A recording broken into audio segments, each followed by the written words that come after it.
pleased now to be joined by one of the great players from that East Noble team, quarterback Rylee Biddle, joining us here tonight on Upon Further Review. Rylee, thanks for joining us. Congratulations on another big win Friday night. How are you this evening?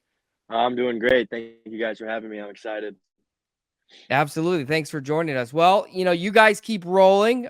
We talked about it, in our shows leading up to this with the sectional draw. You guys drew South Side. From a on paper perspective, perhaps if you were to seed the sectional, maybe that's the seeded matchup that would work out. But ultimately, I know you guys, it's about taking care of business, play in front of you. Talk about Friday night and just kind of keeping things rolling for this East Noble program as you guys attempt to make a march through the playoffs. We liked our draw getting Southside. We didn't really have too much competition in those last NE8 games, so having Southside, we were glad we pulled them. They're aggressive, they're fast, they're physical, and we did exactly what we had to do. We went out there, we started early. Dylan Crail on the ground, he's amazing, and we just kept it going. Got to keep it going this Friday against Leo. Yeah, absolutely. For you guys, we talked about it. Coach just mentioned it too, with Coach Stewart taking over. Coach Amstutz takes over as athletic director. Coach Stewart comes in.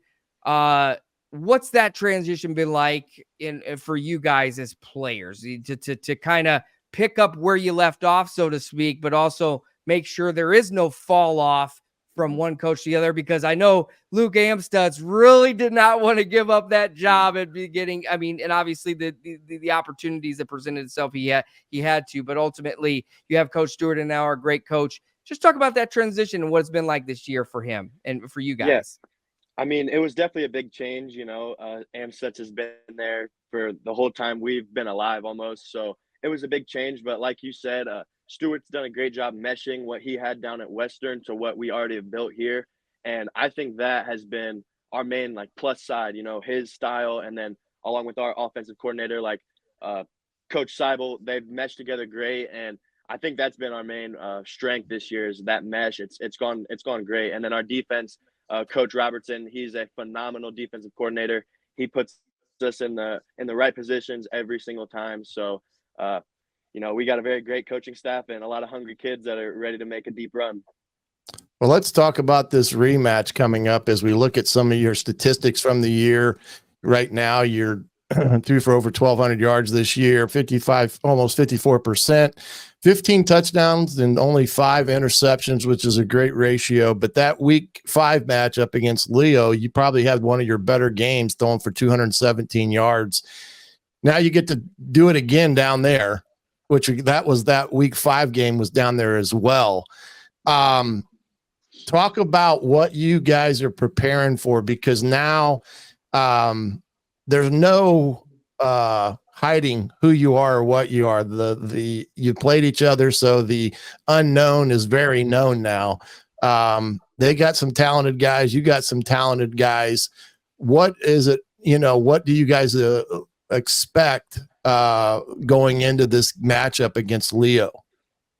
Well, first off, I'm very excited. We're going back to Leo. I'm excited it's at their field. I think that brings a lot more motivation to our team, But what to expect out of us? I mean, we know who we got to shut down. Obviously, they got those big star players, and that's really who they feed off of, and that's how they win their games, is getting those guys the balls and those guys making big plays.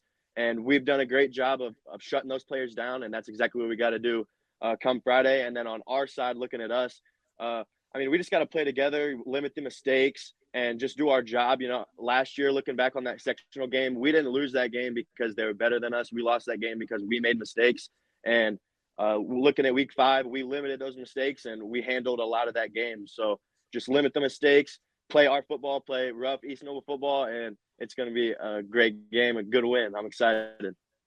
When you're a quarterback with your offense, is everything for you, is it a check with me, or is it pretty much a call it and run it type of offense where you have just other options to go through? Because to me, against Snyder, it looked like you had a little bit of leeway, but in your passing game, you guys kept picking on the one-on-one matchups that you had against I'm spacing his name right now, dude. Number 10. Who's your wideout? Yeah. Mason Trish. That's it. There it is. Yeah. Because he had a lot of big plays in the one-on-one category in that ball game. But talk about your offense. You know, is it a you know, an RPO system where you get a run pass option based upon what you're seeing, or predominantly a call it and run it philosophical approach? I'd say it's a predominantly call it and run it. I mean, we definitely do have a few of our reads, but we always try to establish our main goal, which is East Noble football. We're trying to establish the run game early, and then that's what's going to open up the pass. And then also, Seibel, our offensive coordinator, he does a great job at looking at the defense and realizing, like, hey, they have 7 in the box right now. All of our wide receivers are playing; they're manned up. Let's throw the football. Let's give our guys one-on-one opportunities to go make a play. So I think that's a huge part. You know, he's looking at the defense. He's seeing where there's open field, where there's weaknesses, and that's what we attack at. Well, if I had Crail in the backfield too, I think I'd probably feel pretty good. I can hand it to him, or I can say, hey, go block that guy, or swing out here and let me throw a high percentage flare pass to you, because he's a very, very talented kid. But you've got talent in a lot of spots. That's the one thing that I noticed against Snyder, is that it's very hard to take the one thing away from you by just, say, loading the box and trying to stop your run game when you can throw it and things of that nature. So I think that makes you guys very balanced. But talk about going up again against what we like to call down here Hurricane Brock, the big fella that is trying to come off the edge and take your head off about every play. For sure. So, looking at week 5, you know, we had a game plan for him, and obviously we're trying to keep it away from his side. You know, he's an animal. He's looking to tear things up. He can make big plays early in the game. He had that deflection that ended up being ruled as a fumble and not a forward pass, and they ended up getting the ball back. But I think this week we're going to switch a few things up and possibly read him and use some things to our advantage. And other than that, I mean, we're going to keep it all the same. We're going to play East Noble football, and that's really about it. That's the right answer. You play East Noble football, and you don't worry who's lined up across from you, because, like you said earlier, it comes down to execution. Whoever executes the best and takes care of the football is ultimately going to be the team that wins. And these are the games where the margin for error is very, very thin, because you're both really good football teams that can take advantage of the other's mistakes. Absolutely. Well, Rylee, we certainly thank you for joining us here tonight on Upon Further Review, and certainly probably I'll go out on a limb and say definitely the top game of the week this coming Friday night. East Noble travels to Leo in the 4A Sectional 19 semifinal. You'll be there. We'll figure out where we're going yet. We're hopefully there, but we'll find out. Hopefully you guys are there. But definitely we'll be watching and keep our eye on it. It should be a fun matchup. And we wish you and the East Noble Knights the best of luck the rest of the season. And thank you for joining us tonight Upon Further Review. Hey, dude, look at all these medals back here in the back. Yeah. What is all that? That's all. Is that wrestling? Yeah, it's all wrestling. Yep. Two-time NEA champion, right? Yeah, yep. 2-time NEA champion. Hopefully can make it 3-time this year, and then go for 4 my senior year. Yeah, in 2 different weight classes. Yep. And then you do a lot with the national stuff too, right? The freestyle folk. Yeah, okay. Very cool. Yep, I do quite a bit of that too, yes. Yeah. When did you start wrestling? I started wrestling when I was 4. My dad tried me out for basketball, and it was just not it. And he's always, when he was a kid, he wanted to be a wrestler and never got into it. So he got both me and my brother into it at a young age, and I fell in love with it. And kind of like you guys are saying, it's a different mentality when you're a wrestler. Like, just in general, you know, on a mat, you're one-on-one, and then that translates to being with a team and just having that motivation, picking guys up. Wrestling's helped me a lot in football and just in life in general. Absolutely. Well, the awards on your wall in your bedroom there, tell that story. And good luck to you in wrestling season as well. So going for 3 straight conference titles this season as a junior.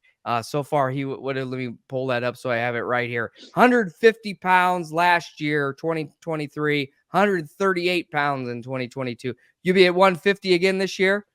I'm not going to be at 150. I'll be up probably around 165, 157. I got to get big. I can't be a small quarterback. Well, there you go. Yep. Yeah, well, good luck to you. Football guy. Yeah, very good. Well, thanks for joining us, Rylee. We'll catch you down the road. Good luck on Friday night. Thank you. Thank you guys for having me. It was a great talk. Right. Have a good night. Good luck, Rylee. Take care, bud. That was You too. Rylee Biddle, the quarterback for the East Noble Knights. And, oh, yeah, he heard we were talking about wrestling, so he had to no. And you know what? To his credit, he's earned that, because I went through and I was like, oh, I always try to look up what other sports these kids do. And we, like I said, we get a lot of wrestlers. I think AJ, maybe our first lacrosse player of the year, a lot of baseball players that we've seen. But you go through his list and, NE8 champion, sectional runner up, and these national tournaments in the summertime and the ability at different age ranges, it's a lot of work, a lot of dedication, and it translates very well. And yes, I think he'll tip the scales a little bit higher than 150 this year.